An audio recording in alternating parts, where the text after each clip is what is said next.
साथियों, माननीय supreme court में जो एनडीए के कैडेट्स होते हैं उनके लिए केस चल रहा था। जो ट्रेनिंग के दौरान घायल हो जाते हैं तो सेना उनको बाहर कर देती है। अब वो जो अपना इलाज करवाते हैं वो अपने खर्चे पे करवाते हैं और इतनी गंभीर चोट हो जाती है कि पूरा परिवार उसका इलाज में दिन रात एक कर देता है। जो भी उनके पास में जमा पूंजी होती है, खेती बाड़ी की जमीन होती है, उसको भी वो बेच देते हैं। इसी चीज को मानवता के आधार पर माननीय सुप्रीम कोर्ट ने एक फैसला दिया कि रक्षा मंत्रालय को कोई योजना बनानी चाहिए इन कैडेट्स के लिए। तो अब रक्षा मंत्रालय ने भी उनके लिए योजना बनाई है कि उनको ECHS की फैसिलिटी मिलेगी।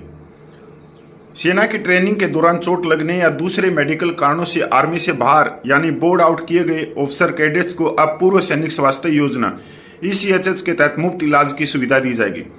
रक्षा मंत्रालय ने इस फैसले को मंजूरी दे दी है। अब एक्स कैडेट्स को भी एक्स सर्विसमैन की तरह इलाज की सुविधा मिलेगी। ECHS में शामिल होने के लिए इन कैडेट्स को किसी तरह की फीस नहीं देनी होगी, जबकि एक्स सर्विसमैन को इस फैसिलिटी के लिए 1,20,000 रुपया फीस देनी होती है। इस फैसिलिटी का फायदा लेने के लिए कैडेट्स को ECHS की मेंबरशिप लेनी होगी। रक्षा मंत्रालय ने भी ये साफ किया कि ये मंजूरी एक विशेष छूट के तहत दी गई और इसे भविष्य में किसी और कैटेगरी के लिए उदाहरण के तौर पर नहीं लिया जाएगा। इस फैसले पर हमने 1996 में एनडीए से बोर्ड आउट किए गए अंतुर्क चौधरी से बात की। इस फैसले पर कहते हैं बहुत ही अच्छा फैसला है। सबसे बड़ी बात यह है, चलो जो पूर्व सैनिक है या जो अपनी सर्विस करके आते हैं, डिसेबिलिटी पर्सन भी बहुत सारे हैं, आउट ऑफ बोर्ड आते हैं 15 साल 20 साल में, उनसे तो ये पैसे लेते हैं ECHS वाले कि जैसे जवानों से 30,000, JCO से 60,000, ऑफिसर से 1,20,000। और जो कैडेट्स घायल हो गए, बीमार हो गए, उनके लिए इन्होंने बिल्कुल फ्री किया। तो मेरे हिसाब से ये सभी के लिए फ्री होनी चाहिए ECHS की।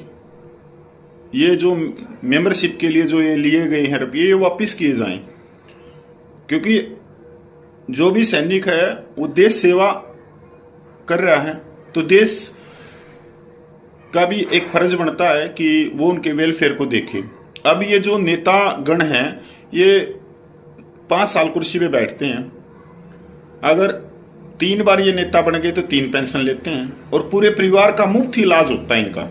इनको कोई भी कार्ड के लिए मेंबरशिप नहीं देनी पड़ती, चाहे इनके इलाज में 50 लाख का खर्चा हो चाहे 100 करोड़ का हो, इनको बिल्कुल सारी चीजें फ्री मिलती हैं। पर वहीं पर जो जवान है वो देश की सेवा करते हैं, उनसे पैसे लिए जाते हैं।